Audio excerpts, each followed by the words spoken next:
attacks. Fox 4's Charlie Arnold is there live with that and more on the congressional delegation reaction to the Syria proposal. Charlie, what are the protesters saying?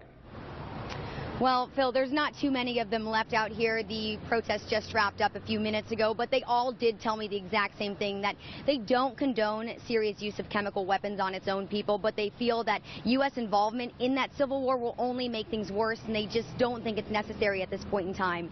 And this is an issue that makes a lot of contention among lawmakers as well. They're very divided on this issue. I spoke with Kansas Congressman Kevin Yoder earlier today. He opposes an attack on Syria because he says there is no direct U.S. interest at stake and no threats have been made against Americans. He says there's still a lot of information that the U.S. needs to look into before reaching a decision, and he hopes next week, when the House is back in session, there will be an opportunity to hear from his fellow lawmakers about why or why not they support an invasion. But as of now, Yoder maintains there is just not enough information to justify an attack.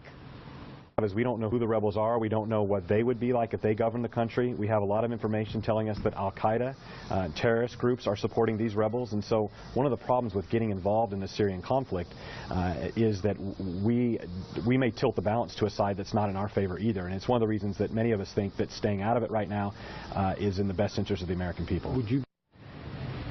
And I also spoke with Missouri Congressman Sam Graves' office today. At this point, Graves says he hasn't made up his mind. What he needs to do is review the president's case and all of the evidence on the fact that Syria has used chemical weapons against its people to reach a decision. The same goes for another one of our congressmen. That would be Emanuel Cleaver, a Missouri congressman. He's holding a town hall meeting tonight to get a feel for the local opinion here in the metro.